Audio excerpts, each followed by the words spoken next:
सुनील जी, एक आपका बयान बड़ा वायरल हो रहा है चारों तरफ। आपने एक दावा किया है कि लगभग 4 से 5 सीट इनेलो जीतेगी। अभय सिंह चौटाला निश्चित तौर पर जीत रहे हैं, सुनैना चौटाला जीत रहे हैं और सुनील देवतिया फरीदाबाद से सीट निकाल के ला रहे हैं और लगभग 35 से 40 सीट का विधायक का भी आप दावा करते हैं आने वाले चुनाव। बिल्कुल बड़ा वायरल है, इस पर आप क्या कहेंगे?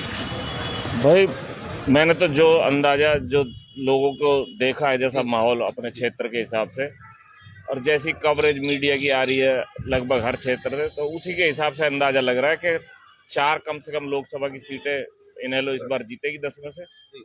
और फरीदाबाद में जहां तक हमारी बात है कि हमें 3 से लेके और पूरे फरीदाबाद में जिस तरह का लोगों का समर्थन और भारी भीड़ हमें जो दिख रही है, उससे पता चलता है कि फरीदाबाद में भी हम बहुत तगड़ी टक्कर देंगे। हम 2 दिन पहले गांव भुलवाना में थे और आपका वहां पर 1 दिन पहले कार्यक्रम हुआ। यहाँ के ग्रामीणों ने कहा कि यहाँ पर इनेलो अच्छे मतों से कैंडिडेट लेकर के जाएगा, इस पर आप क्या कहेंगे?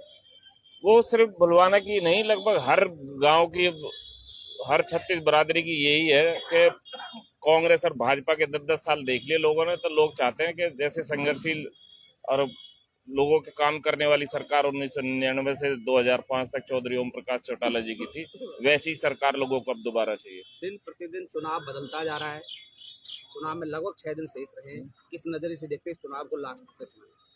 एक तरफा मामला करके दिखाएंगे हम आपको, जैसा जनसंपर्क हमारा चल रहा है, जन समर्थन हमको मिल रहा है, लगभग हम जीत की तरफ है।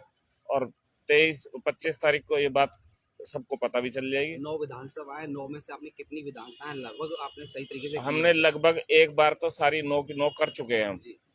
अब दोबारा से हमने 3 और फिर कर चुके हैं दूसरे राउंड में। हमने कई बार हमने लोगों से बात की तो लोग कहते हैं कि हम कार्यक्रम लेना चाहते हैं सुनील देवतिया का, लेकिन कार्यक्रम मिल नहीं पा रहे क्योंकि व्यस्तता बहुत ज्यादा है। देखो, वो तो होती है, अब चुनाव में हर जगह तो नहीं जा सकते हम, जैसे 800 से ज्यादा गांव पड़ते हैं इस लोकसभा क्षेत्र में, लेकिन फिर भी हमारी कोशिश ये है कि ज्यादा से ज्यादा तक लोगों तक हम अपनी पहुंच बनाएं।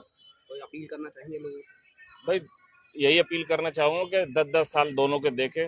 जब कांग्रेस का रास्ता तो रोज भ्रष्टाचार, 2G स्कैम, कोयला घोटाला, कॉमनवेल्थ घोटाला, ये तो 60 साल इनका राज रहा। आज भी पंजे दिखाते हैं कांग्रेस का हाथ गरीब के साथ।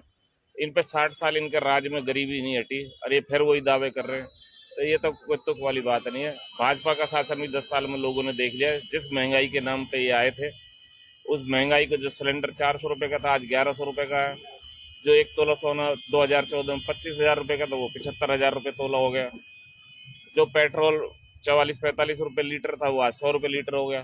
तो लोग इनको समझ चुके हैं। किसानों की हालत देख लो, जितने धरने 10 साल के कार्यकाल में बीजेपी के, भाजपा के में हुए हैं, लोगों ने प्रदर्शन किए हैं, इतना तो कभी किसी टाइम में हुआ नहीं। अगर शायद ओम प्रकाश चौटाला जी की सरकार होती तो वो इतना मौका नहीं देता, वो तो तुरंत कार्रवाई करके और जो डिमांड होती है उसे निपटा देते थे। आप राज परिवार से हैं और राजा और प्रजा का जमाना तो नहीं रहा, लेकिन क्या आपकी बार प्रजा राजा के साथ लगेगी?